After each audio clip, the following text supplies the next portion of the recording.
Hey everybody, welcome to tonight's live. This is going to be so cool.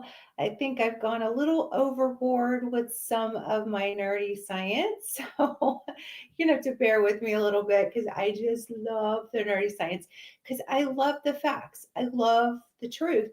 And you can't get that just sitting behind a desk or writing prescriptions for synthetic drugs all day long. There is no truth in that. I mean, yes, absolutely. Thank you, Connie.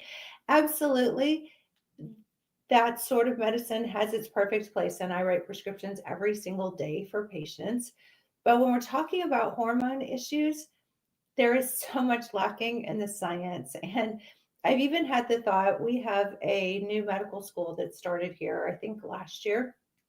And I've even had the thought I would love to just go teach a few classes on menopause and hormone therapy and the science behind it because this isn't like believing in Santa Claus. This isn't, just this like amorphous kind of thing that's like, oh, well, we don't know that much about it and we don't know what causes hot flashes and the questions that come up that even doctors have that they just dismiss.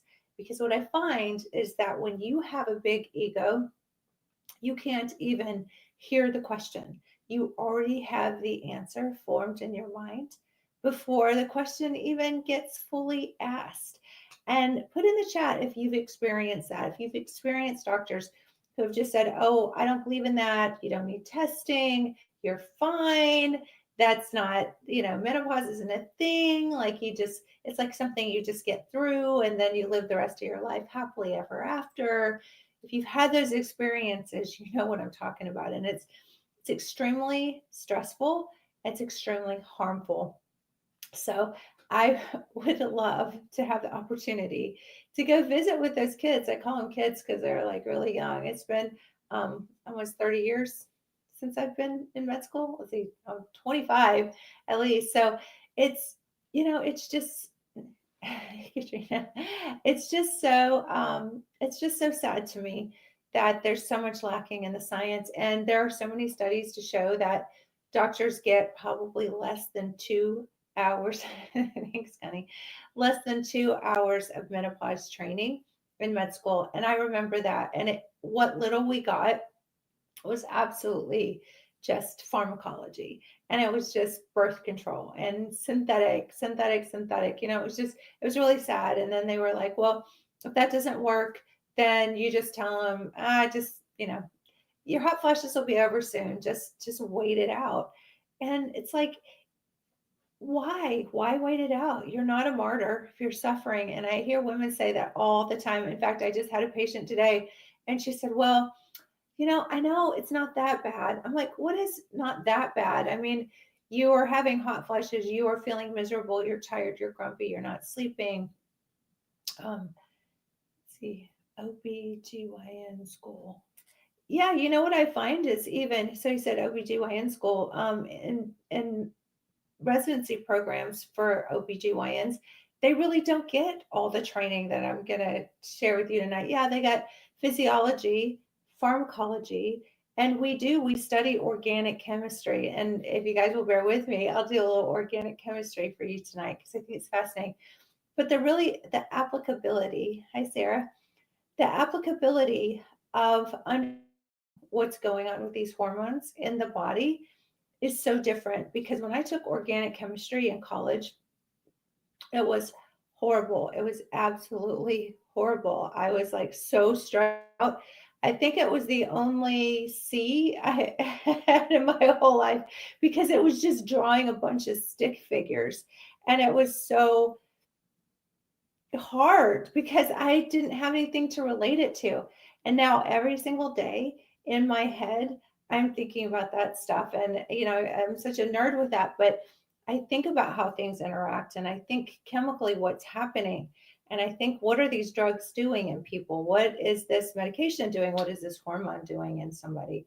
So that's where I get really passionate is once you understand the science, really understand the science of things, it makes all the difference.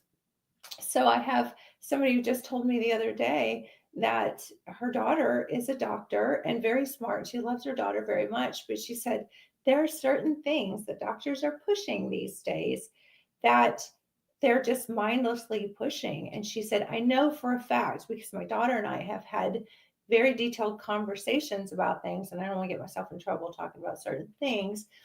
But she said, tell me the science behind that. Tell me how that. And her daughter was just like, well, I'm a doctor. I know these things. Okay, that's great. You know these things. Explain it. Well, you wouldn't understand. Well, okay, explain it in a way I will understand, because isn't that your job? So, anyway, I'm not trying to be snarky, but that is our job. The word doctor in Latin means to teach. That's our job, is to teach. It's not just to write pharmaceuticals, to throw a pill at you. And if there's not a pill that's working, do we just increase the dose? Do we just do a different pill? I mean, I always say a headache is not an aspirin deficiency. So, where is the point where we actually diagnose and do labs and treat patients? And I know there are so many doctors who do that are wonderful in ways. But I think the sad thing is that patients don't know what a doctor knows. There's a great saying that says that they don't know how much you know, they just know how much you care. That's the only litmus test they have for how good of a doctor you are. Because I always make the joke, what do you call the doctor with the lowest grade in med school? Doctor. So there's really no way to measure what doctor knows more than another. It's just how much they care, right? And how much you care is a measure of how much you're willing to peel the onion, to really look at the science behind what's going on. Hey, Carol. So, and to really look at the science of what's going on. So, I love to do that, and I love to understand. And I've always been extremely curious. It's got me in trouble my whole life, because I'm like, okay, why is the sky blue? What's that box made of? How do they make boxes? I love that show, how it's made. So, your curiosity is your right. There's something rights. I don't know if you're familiar with that, but one of those rights is for you to ask questions, for you to understand what's happening, what the process is that's happening, what the medications are, what your rights are in the hospital. All of that is your right. And so if a doctor just says you wouldn't understand, wow, that to me is just an ego saying, I'm not smart enough to explain it to you on a level that you can understand. And I always say with teachers, if the student isn't doing well, I mean, unless they're just lazy or they're acting up, if a student is really trying and not doing well, that's the teacher's fault. It's not the student's fault, because they should be able to explain it in a way that they understand.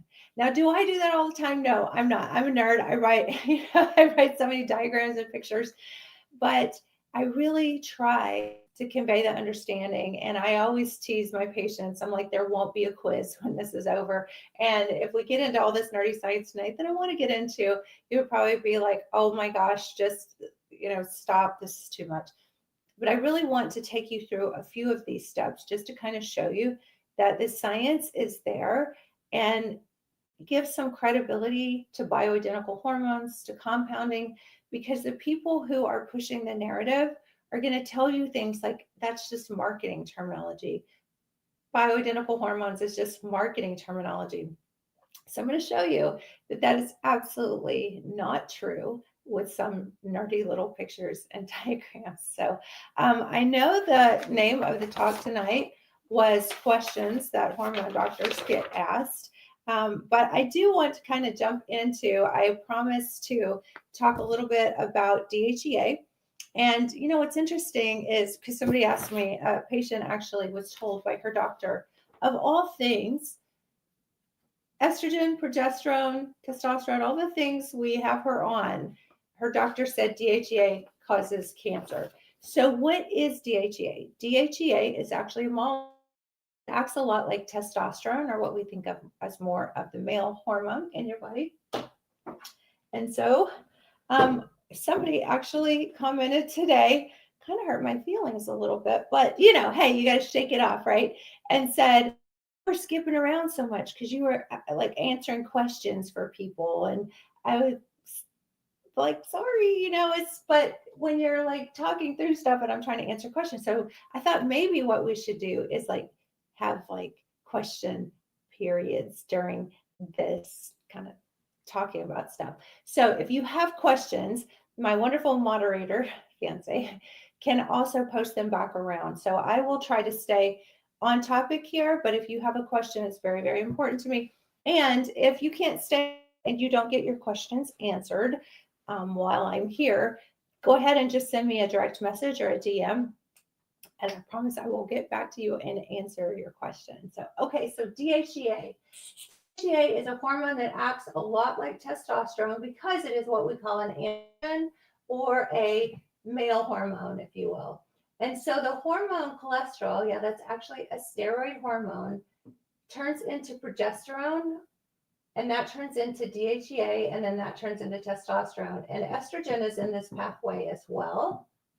And cortisol is also in the pathway. So without getting too nerdy here, DHEA is sort of the what, if you will, of all of these different hormones. So it's super, super important. Now, here's the cool thing. DHEA is the most abundant hormone in the body. That's mind blowing. And you know what? There were two things when I was doing the research. Well, one of the things that I actually told you guys wrong about, and one of the things I learned is that I didn't realize that DHEA is the most prevalent hormone in the body. So I'm like, okay, what's the most important? Is it thyroid? Is it insulin? Is it estrogen? It's DHEA. It is the most prevalent. So, like, how did we not know that? How did I not know? I'm like the hormone queen. I've been doing this for a long time. And I was like, wow, that's really cool. And it does over 150 different processes in the body as well. So it's made in a couple different places. It's made in the ovaries, the adrenals, and the visceral fat. And I died of adrenal cancer. That's very terrible. But the adrenals is one place that DHEA is made. And what happens is DHEA, when it comes from the ovaries, goes through the liver for its metabolism, and your liver makes most of your cholesterol. When it's made from the adrenals, it's made in a storage form called DHEA. And from the visceral fat, it also goes to the liver. So that's important because the adrenals are more of the storage DHEA. So it sits there and it just kind of waits until it's needed. If you do have something like cancer or a tumor, it can make too much of it. It can make too little of it. And the adrenals make most of your cortisol too. So there's a very fascinating thing that you can do called a cortisol DHEA ratio. And you can, the stress of cortisol balanced with DHEA is imbalance. So DHEA also has more than 150 processes, and 70-year-olds have about 15% of the levels of a 30-year-old. So tons of research on this. Thousands of articles have confirmed this. So if you are in your 50s or 60s, you can only imagine that you're down to probably 30%. Now you're in your 70s, you're down to 15%. And the brain has more DHEA than any other part of the body. And they call it a neurosteroid. So that is fascinating to me because I have family history of Alzheimer's. I do feel like brain fog was one of the biggest things that hit me when I hit menopause, and my one little ovary that I had completely shriveled up. The brain fog was pretty intense. So I know how much estrogen and progesterone and testosterone help. What I didn't realize was I didn't really like testosterone too much because I got a lot of the masculinization, the mustache, had to get it lasered off, weight, a little bit of weight gain, a little fluid retention, some acne. I didn't like that. So Dr. Adrenal cancer is not due to stress. So, stress is so ill-defined. Sometimes chemicals in the body, it could be toxins, it could be pesticides, it can be anything, but it can be emotional stress. And so sometimes we want to label emotional stress as bad, but everyone deals with life in different ways.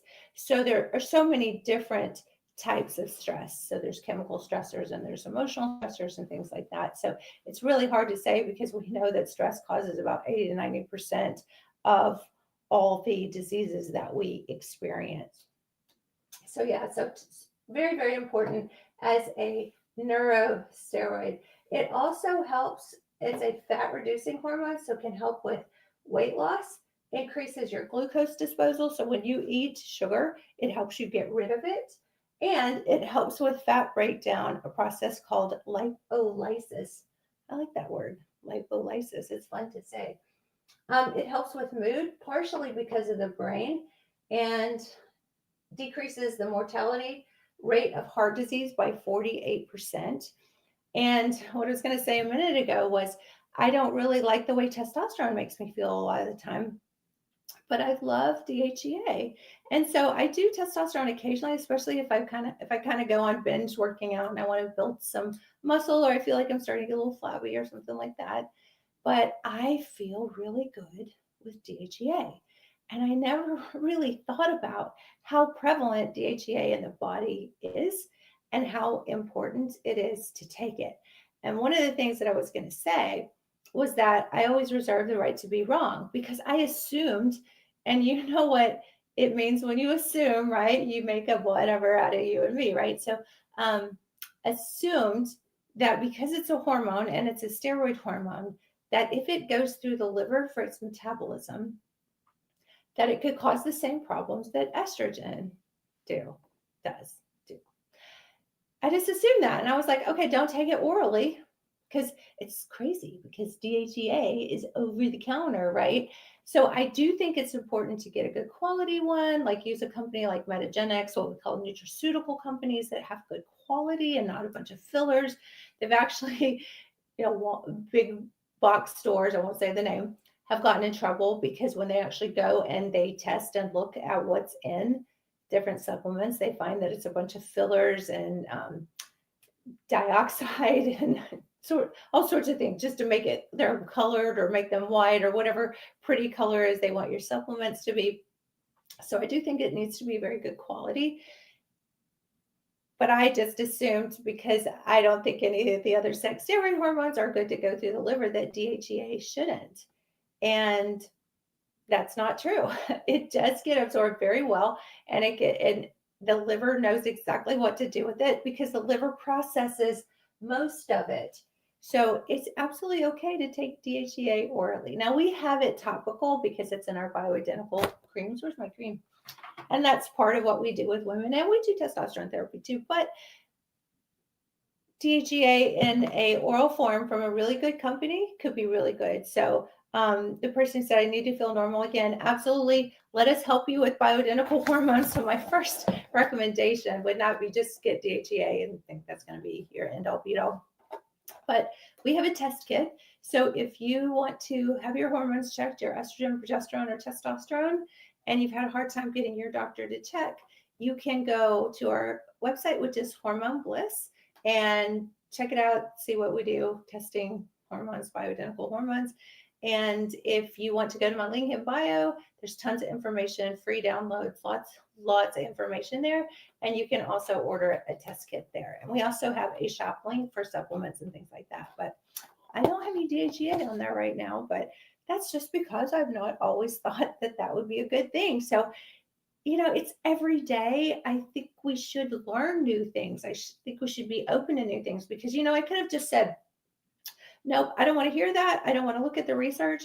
But as soon as I saw that and these studies that they were taking oral DHEA, I was like, there's too many studies for me to not listen to this, right? And I think that's a problem with a lot of doctors, not all of them, but a lot of doctors have this idea in their head that it's not that way. And I'm very open. Show me the research. I always say I want to see the research. So this was one of my moments when I said, okay, this is a thing. I'm going to change the way I think about this. Completely opens up everything. And now I'm going to take a lot more DHEA because I want to get my levels up. So they say about 25 to 50 milligrams for most people over the age of 40 is a good amount. And again, I highly recommend that you get a good form of DHEA. Don't just get cheap stuff at Walmart or wherever. Okay, DHEA also improves thyroid function. It decreases the binding globulins that bind up thyroid that it can't get into the cells, and can actually lower your TSH, which is your pituitary hormone that triggers the need for more thyroid. And it improves the surveillance of natural killer cells in the body, which are what they sound like, natural killer. They kill cells that are trying to turn into tumors and cause cancer. And that process is called apoptosis. That's when cell death happens. Cell death sounds like a bad thing, but your cells are supposed to die. You're supposed to make new cells.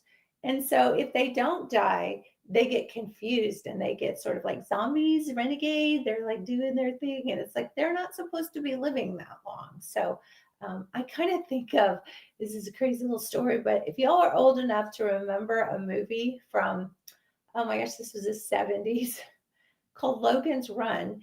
And put it in the chat if you know the movie, because I'm feeling kind of alone here. But what happened was, as soon as you turned like 30, you had to go into this arena, and basically there was some laser beam or whatever that just puffed you into smoke because they were overpopulated or something. Logan's Run. Yes, I loved it.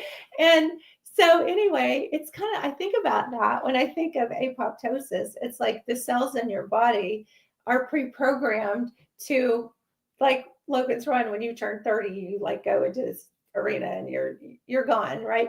Because you're not useful anymore. So they're not useful. And if they stick around and they're confused, then they just start causing all sorts of trouble. So apoptosis.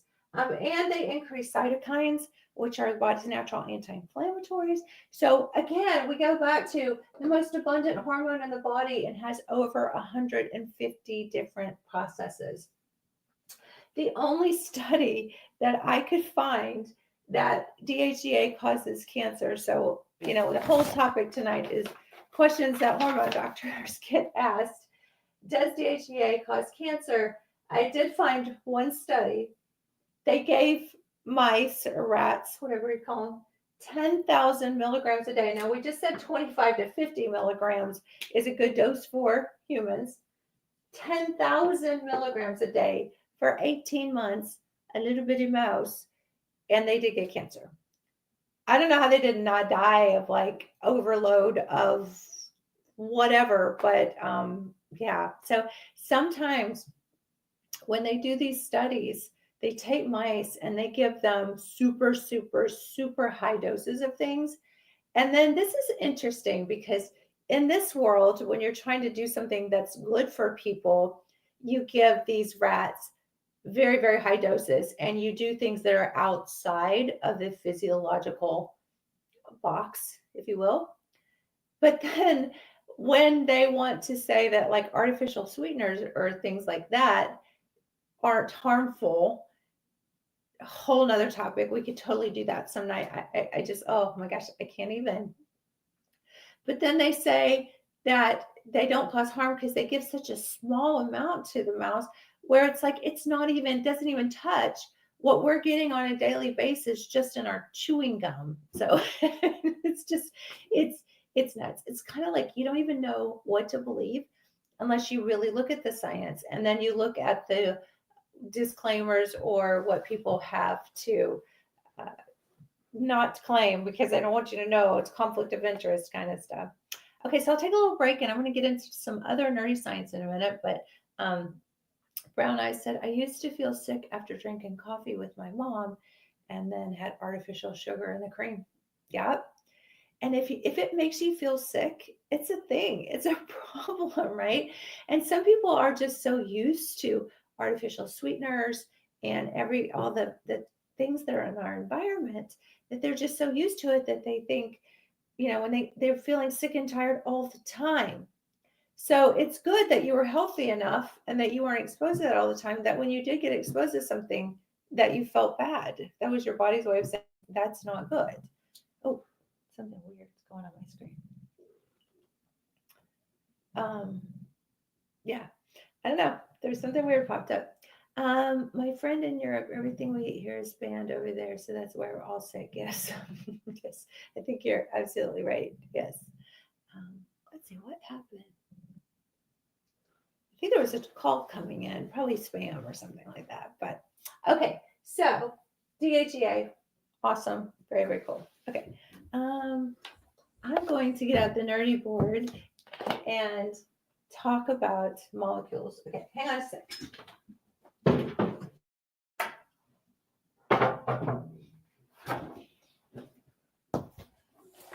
Oh my gosh, I'm so excited. This is so weird. Such a nerd.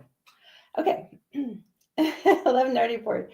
Okay, so this is the premise of, I look like a mad scientist here. This is the premise of are synthetic hormones, oh, that was the question. Sorry, I should have read the question. Are synthetic hormones the same as bioidentical or natural hormones? I always say it's the difference between strawberry and strawberry candy. Yes, they are different. So I'm going to show you how different they are. Okay, now, internet's going off. Oh, okay. It'll be posted later, Sarah. And also, I'm on Facebook and Instagram and all the places, YouTube. So these are actually posted live, but they also stay archived as well. So you can go watch them there. But I'll repost this again tomorrow. I hope it's not my internet. Can you guys drop in the chat if it's mine? I hope it's not. Okay. So there's something called organic chemistry if you're not familiar with organic chemistry. And this is how, oh, thanks, Kind. So this is how things look in organic chemistry. And this is what I was talking about. This is the class I took that stressed me out because I'm like, I had to draw all these little things. And the tests that we took were like absolutely ridiculous because they were molecules for everything. I mean, for just products on the shelf and for every chemical that you use, household chemicals and cleaning agents and creams and all sorts of things. It was just like I'm just drawing all these structures and trying to memorize this, and I'm like, I just want to treat patients and change the world. And it's like, I don't understand this. But when I got out of school and had to get outside the box because I had all these hormone problems and I had patients coming to me because no one else could help them or would help them, and I had to start figuring this out, this was very, very important information. And I'm so visual. I don't know if you guys are visual learners. I'm so visual. I have to see a picture. And I have to teach in pictures because I draw, so it's like, here, look at this. Okay, so I want to show you the difference.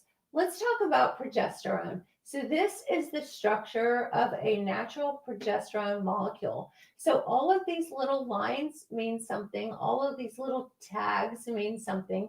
This is an oxygen. This is a carbon. And this is a hydrogen, 2 hydrogens there.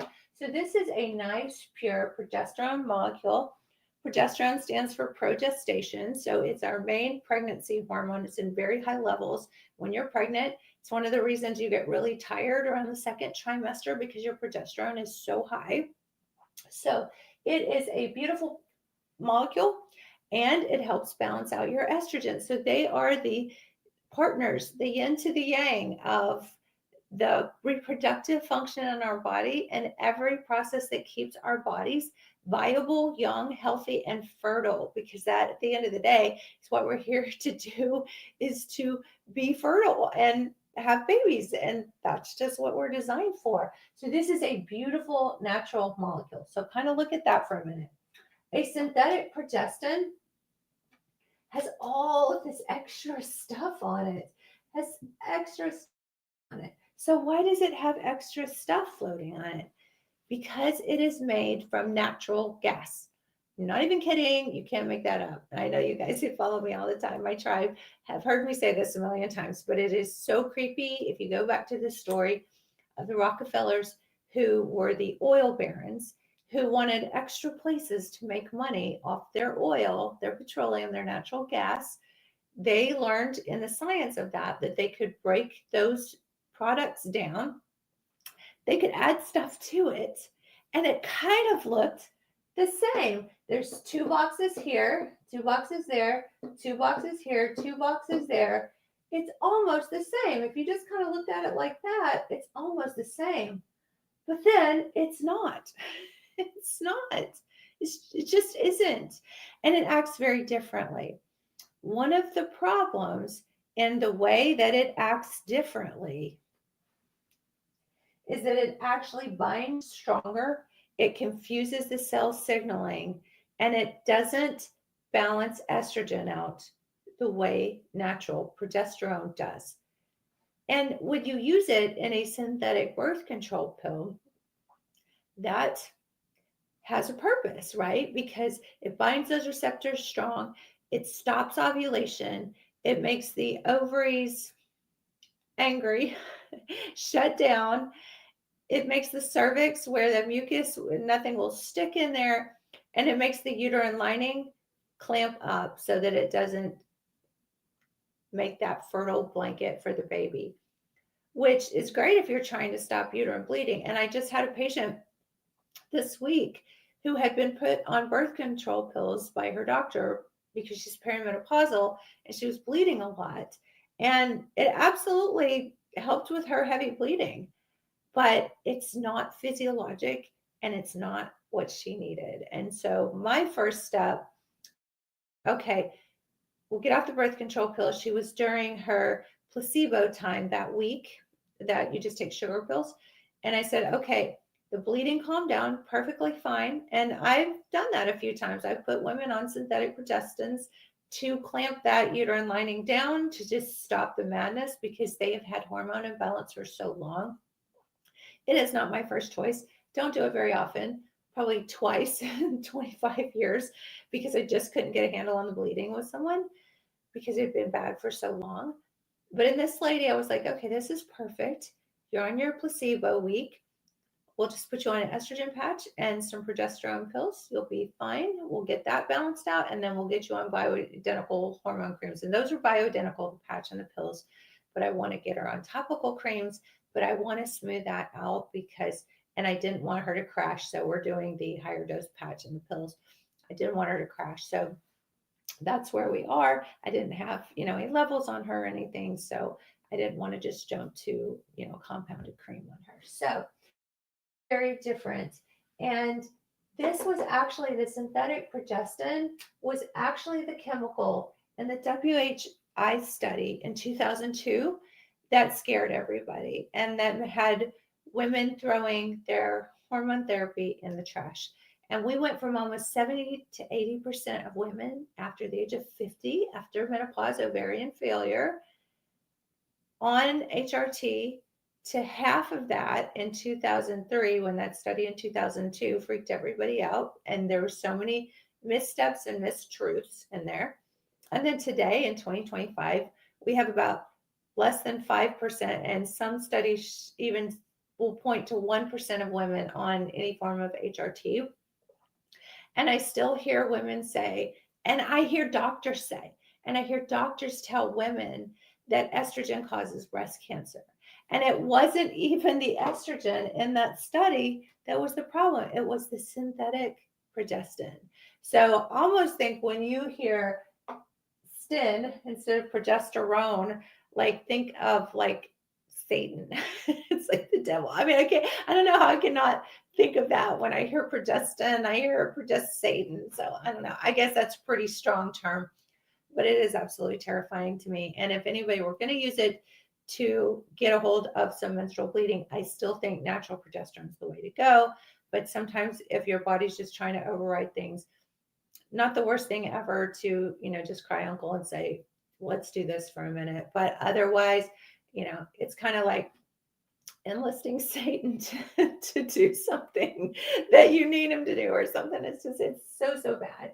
So totally different. Okay, so now let's talk about estrogens. So a natural estrogen looks a little bit like progesterone. So it's got these 2 boxes, but it's got some hydrogen molecules in here. So it has a little bit different function because of those hydrogen molecules. And it has extra hydrogen here And it's a little bit different structure, but it's still all natural. And the thing about estradiol, which there are different kinds of estrogen, we call it E1, E2, and E3.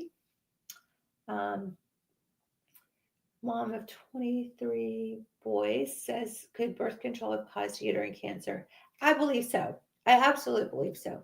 But yet they want to, doctors will give girls as young as 9-year-old birth control pills. And they never say this is going to cause cancer and try to talk them out of it. Or someone with dysfunctional uterine bleeding, they'll give birth control pills all day long, just like a reflex. But then when we're postmenopausal and we want to bioidentical hormones, they're like, oh no, that causes cancer, which is absolutely ridiculous, especially when you know what the molecules look like. But we know that these synthetic hormones have carcinogenic properties. There's no question about that. I mean, you can take a screenshot of this, go look at all this stuff up later. We know that. So, can it? Absolutely. Now, can smoking, can obesity, can the chemicals in our food supply, the artificial sweeteners, the dyes, all of that can. But when we're talking about a reproductive organ like a uterus, like an ovary, like a breast, absolutely, 100%, these synthetic hormones are a very big problem. And we even know that petrochemicals that make these molecules, we know that those particles, those molecules, have carcinogenic properties because there's no doubt out there right now, it's common knowledge that things like PCBs in plastic, which is made from petrochemicals, natural gas, and oils, are carcinogenic. So we know that, right?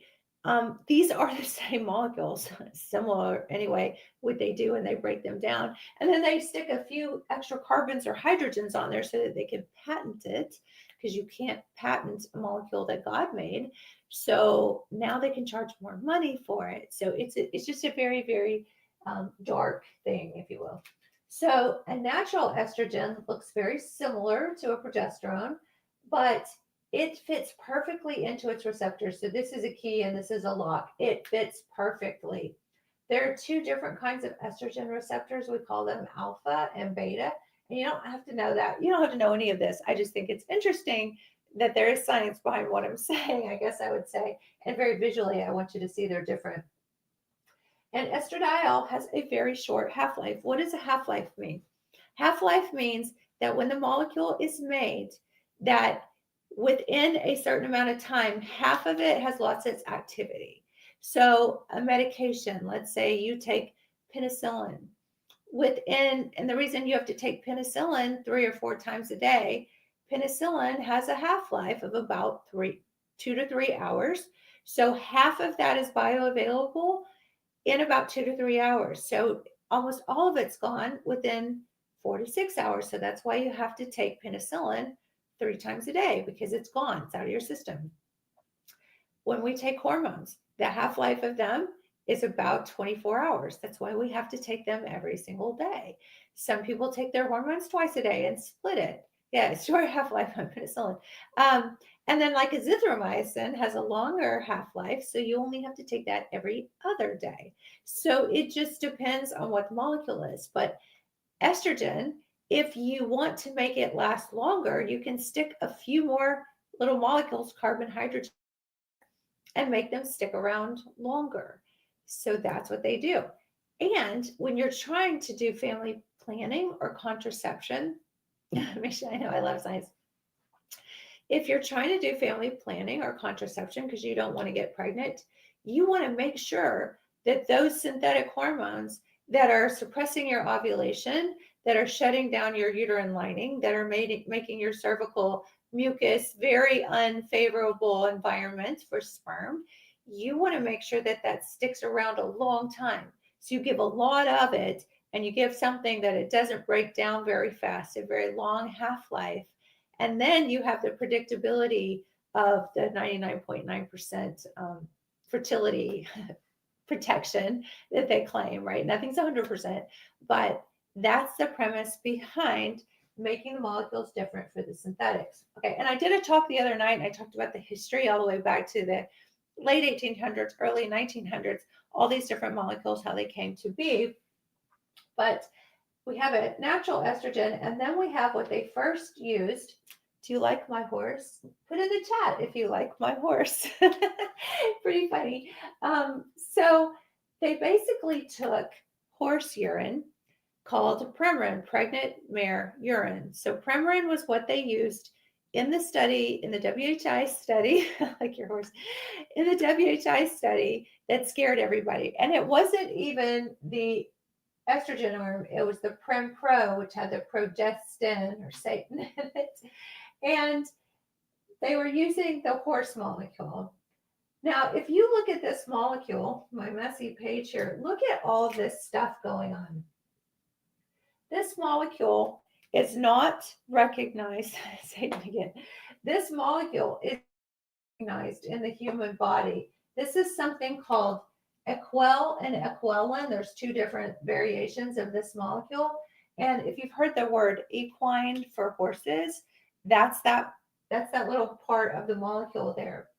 And what this does is it actually allows the hormone to bind stronger to the receptors. So if you have an estrogen receptor, yeah, bad, free radicals do that. If you have an estrogen receptor positive tumor and you have a estrogen or a progesterone or progestin molecule depending on, if you have a progestin or a synthetic estrogen that hangs around longer and it keeps stimulating those estrogen receptors, there is a type of estrogen called estrone, which is a stimulatory estrogen. God doesn't make a bad hormone. And I always say, if you're a 9-year-old girl trying to grow breast, estrone is very, very essential.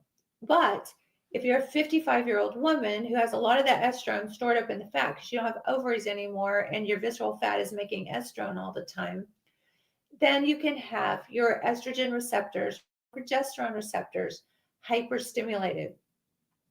Then when they're hyperstimulated, they get confused, start spitting out DNA messages, and then they start saying, we need more receptors because they're all saturated. Now you almost have like a estrogen receptor or progesterone receptor resistance, meaning that it doesn't even work anymore. So your cells keep making more receptors. And a receptor is just a part on the cell that the hormone attaches to, and it allows it to go into the cell. So now we have cells that have all these receptors that are just sucking up all this hormone, and it's not meant to be that way. It's not that it's a bad thing, it's just not meant to be that way. And that's what these synthetic or these horse-based equine estrogens do. So the molecule looks very similar in the horse one to the human one, except for this whole little whatever the heck that is. I mean, it's like a sodium molecule, a bunch of oxygen, it's a sulfa molecule. I mean, it's just crazy.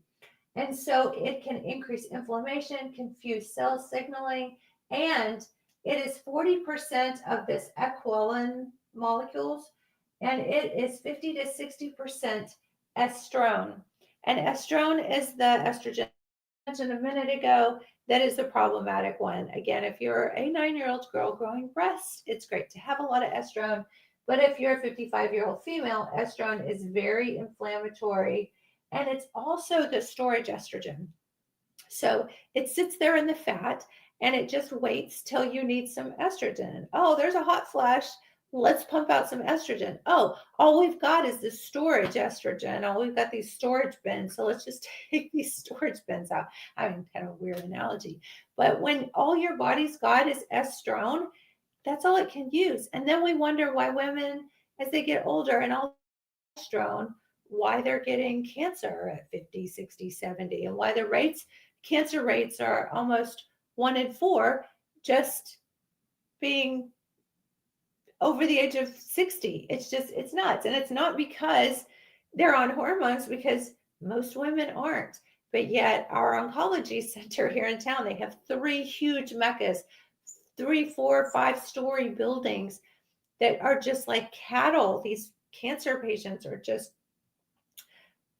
revolving door through there. And it's just, if hormones, if bioidentical hormone therapy caused cancer, then all these women in there with breast cancer would be on HRT, but they're not. I mean, the rates went from 70 to 80% before 2002 when that study came out to almost less than 5% now in 2025.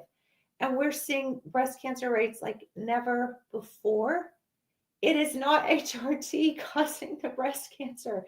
It is the lack of natural hormones in our body, and why doctors won't wake up, because patients are dependent on doctors for this information, and why we haven't just, especially in this age when we have the internet. When I was in med school, we had books, we had physical books.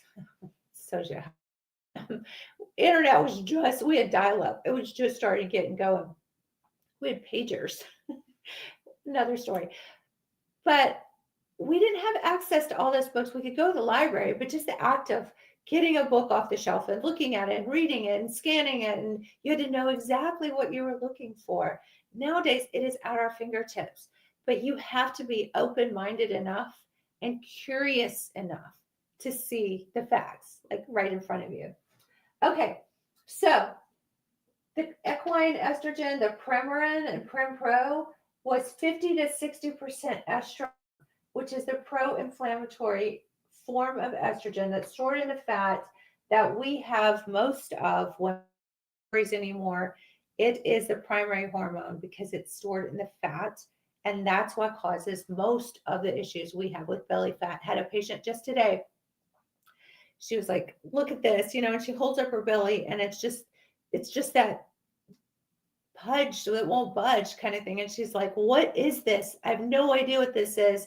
And you see it all the time. You see it in women after menopause, and they're like, I don't understand. I don't eat more. I don't exercise less. I do all the same things, and this won't move. And it's all that estrogen. So we have to get a handle on that. Okay, now I want to show you a synthetic estrogen molecule from petrochemicals, not the horse urine, but this molecule here is what we call ethinyl estradiol that is in birth control pills. And it too is very, very different. Now, this is the interesting thing here. This extra little and carbon hydrogen double chain here makes it where the liver metabolize it. That's very, very, very important. It is very important that you understand that the liver cannot metabolize synthetic estrogen. If it can't metabolize it, it sticks around longer. It's a very inflammatory molecule in the body. It's made from natural gas. It's not supposed to be there. And with that extra little hook on there, it stays around longer. The half-life is days. So this toxic chemical is around for days. And then they wondered why they had problems with the WHI study, which wasn't even reported right. Go back and watch my other video on the WHI study. Anyway, if people do have problem on synthetic oral hormones, that's why. So also, it binds stronger, it overstimulates the receptors, it increases your clot risk. Your clotting factors are made in your liver. It has toxic metabolites and a very long half-life. Now, this is this chemical called DES, or diethylstilbestrol, and I talked about that on the video the other night when they put women on that and they got all these birth defects and they had so many problems. They were using it for dysfunctional uterine bleeding, and they were like, hey, we'll make this estrogen and this will solve all the problems and we'll sell it, make a lot of money. This molecule is like so different from any of these other molecules. It's like here's a hexagon here and another one over here, and it's like it looks nothing like any of those molecules. And why anybody ever thought for a minute that was a good idea? Like, just put this foreign thing that has a few pieces that look like estrogen on it, and let's give that to pregnant women who have nausea. It's madness. It's really, really madness. It's crazy. So, okay. So that was a long answer to are synthetic hormones different from natural hormones. So I hope after this, you have a very good idea that they absolutely are. And there is lots of nerdy organic chemistry to back up what I'm saying there. We are almost running out of time. So if you guys have questions, I'm back here. Let's see. I have that pooch and I'm on estradiol. Okay, so, and I will get some more questions here, but if you guys have questions, I'm all yours right now. So let them roll because I've just blabbed enough. And what is the estradiol patch? So I was going to say, if you have the belly fat, absolutely, if you're on estradiol without progesterone, you have to have progesterone to balance that out. I see women gain anywhere from 15 pounds a year on estrogen alone. And doctors will tell you if you have a uterus that you need progesterone. If you don't need progesterone. That's like saying you have shoes, you don't need socks. That's ridiculous. Progesterone has a very important function in the body, and it keeps estrogen in check. Natural estradiol is essential for every process in your body. And when you have enough estradiol, you don't dry up, your bladder doesn't dry up, your vaginal area doesn't dry up, your skin doesn't dry up. I'm 55. I feel like I'm doing pretty good. And all of that is your brain, your bones, the things you can't even see are all crumbling and drying up. So estrogen is so important. But if you don't have to balance it out, God gave us two main female hormones to balance each other out, then that can be a problem, right? So if that's the case and you are on estrogen alone, you absolutely need progesterone to balance it out. The estradiol patch, now there are some synthetic estrogen patches, stay away from those. The estradiol patch is a bioidentical estrogen, and some people say, well, you get that at big box commercial pharmacies, right? So how can that be bioidentical? So that is a kind of misunderstood thing that actually commercial pharmacies do have bioidentical hormones. The problem is they're just in standardized dosing. So you get 0.5, 0.25, 0.75. That's all you get. With compounding pharmacies, they could take bioidentical hormones and put them in a cocktail or the amount that they just for you. So let's see, what was the question? The patch? Yeah, so the patch is, again, bioidentical, and it's just from a standardized pharmacy. I like to be able to use the creams because you can have combo creams with estrogen, progesterone, DHEA, whatever you want to put in there. And you can also regulate them a little easier. Also, putting a topical cream on is a little bit more diffuse than just one little patch sitting there. So, there's a lot of chemistry to that, but sure why OBGYN did prescribe me progesterone. Because there's such a lack of information because big pharma is just pushing this narrative, and doctors don't get all this training specifically on hormone therapy for women. Again, it's like, here's your birth control. And if you're 9, it's not going to cause cancer. But if you're 60, oh my gosh, you can't take it more than 2 years and only the smallest amount possible. I mean, it's clown world. I can't even. It's nuts. And it's not based in science when they tell you those things. So absolutely have to get on progesterone. On HRT for 3 weeks and I dragged in the morning. How can I perk up? Should I take the estrogen and the progesterone at the same time, like both at nighttime? I usually have people take estrogen in the morning and progesterone at night because progesterone is so good for sleep. So it just kind of depends. Sometimes I'll have people do estrogen twice a day and progesterone at bedtime.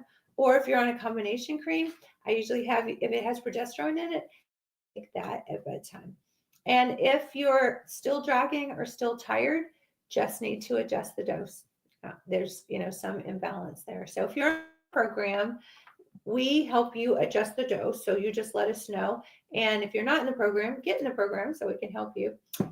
Thank you. I'm glad they're informative. I'm glad you like them. So I know we're getting close to time. So I have more questions. I'll probably drag these on over into Friday. What is this? Wednesday, Friday, because I know these are a good question. It kind of gives me some to go on.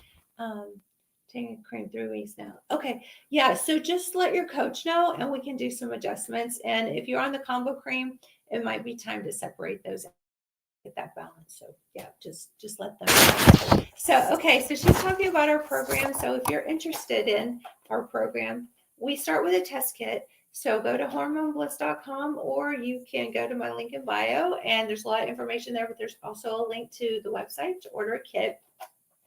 We check for estrogen, progesterone, testosterone. It's a really simple little kit. Comes to you, free shipping to the lab. And there is a form here. You fill out all your symptoms. Like there's over 30 symptoms on here. I would say shoulder, everything from frozen shoulder to cognitive issues, brain fog, water retention, puffy eyes, dry brittle hair, itching, aches and pains, heart palpitations, hot flashes, night sweats, vaginal dryness, all the things. You tell us if you're on any kind of hormone therapy now, you put that in there too, or any medications. You put your saliva in this tube, and then you send it into the lab. The shipping label's on there. And then we look at your results and then make a plan on bioidentical hormones. And if you are nervous about hormones at all, go watch my videos. Education is power. And I just really want to have your power. I want you to feel better. That's my goal. I want 50% of women before I leave this planet to at least know about this and have the option. So, which is better, combo cream or separate? We like to start with combo creams just because it's easy and the dosing is really simple and it's very easy to increase or decrease the dose and it's not so sophisticated. But women are sophisticated. Women are complicated. We have a lot of different hormones in our body and we're all different from each other. So I'm different from Carol, Tammy's different. So everybody's different. So if usually it gets it right out of the gate, right? When we use a combo, especially if you're low on everything, but again, everybody's different. So if you are still struggling or having any issues and you're not where you're feeling awesome, then separating out the creams is probably the best thing. So you can just let your coach know and then we can get those separated out. The nice thing is if you do the progesterone at bedtime and the estrogen in the morning, if you're not sleeping, you increase your progesterone. If you're feeling tired, you can increase your estrogen. If you're like, I'm too tired, now you can pull the progesterone down. So a lot of adjustments that can be made that way. We try not to adjust things too fast because you want to give your body time to adjust to things. Because life, we talked about that a minute ago, of natural estrogen is, it's out of your body pretty quickly. Sometimes we will use estrogen twice a day, but it just depends. So everybody's a little bit different. But moon water, it is. It's a full moon. Oh my gosh, I haven't even looked outside yet tonight. So that's awesome. I'll have to go look outside. So I know we are coming close to the time. Actually, we have a couple more minutes. Does anybody have any questions? I will pull another question here. Let's see. I'm in perimenopause and getting terrible migraines. Could hormones be making them worse or would BHRT help? Migraines are something that come up a lot, actually. When I research medical things, how do I know what studies to trust? Okay. Migraines, estrogen imbalance, absolutely, because people do have like PMS type symptoms when that can all get worse. So estrogen dominant. But how do you know what studies to trust? So when I'm looking at a study, I look at them first. I look to see the conflicts of interest, and they have to report when somebody is funded by pharmaceutical company or they have to disclose who funded the research, right? So I always look at that. And if it's a drug trial that by the drug company, it's so crazy because let's see, there's another question. I'm going to answer this question so I'm not skipping around too much, but please bring that question back around in just a second and I'll try to get to that before time's up. But I look at that first. And then it's really hard when it talks like really nerdy science language. So I don't know if you guys are familiar with any of the AI tools, but it's really fun to be able to go into those and put information and ask questions.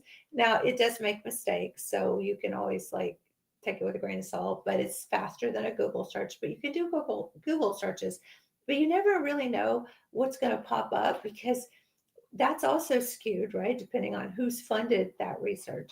But I would say that a little bit is discernment too, because when I'm looking at studies, I feel like I just trust that God's going to give me the answers, but it's all based in common sense. So this is one advantage that I have, having tons of biology and years of science that, the lay public doesn't have, and that's not fair. And we should be empowering people that they can actually look at things. And we have lost so much trust in the medical profession because where we are now, right? And so now it's in that place where, like, now I have to go do this research. It's exhausting. And that's part of what I want to do. I want to make it where you don't have to do the research. I'll do the research for you. I'll and then you can decide for yourself if that makes sense or not. So you guys can always ask me to present things, and I do tons of nerdy research, and I look at all those things, and I look at it through the lens of the science. And again, I always reserve the right to be wrong, because you can look at 10 different studies and you can come up with 10 different ideas sometimes, but there's always a common theme. And I always look at who financially has the most to gain, and that's usually look through too, because I'm very cynical. I call it the black hat, because I'm always looking at how to help patients hurting who have been caused harm. And then I can work my way backward and say, is there science to support what's happening there? Or is there science to support something else? And this is the something else that I bring and I present, because I think it's very important. Women are suffering.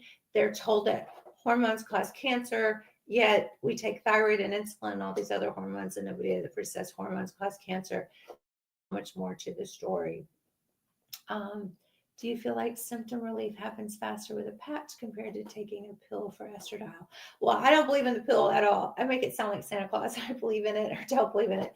The pill is very dangerous in any form when you put estrogen into the digestive tract, because it goes through the liver metabolism, and it can stimulate, whether it's bioidentical or not, it can stimulate clotting factors. So that can absolutely be a concern. So I never use oral estrogen, only a troche under the tongue or a patch, and then a cream, of course, for bioidentical topicals, which is what we do in our program too.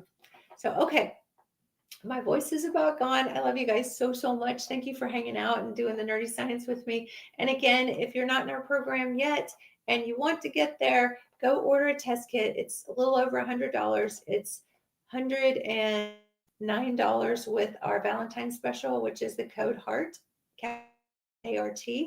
And it's $129, but when you put that code in at checkout, it's only $109. We have Valentine's Day Friday. Oh, is it Valentine's Day Friday? Yes, I will be on Mondays, Wednesdays, and Fridays.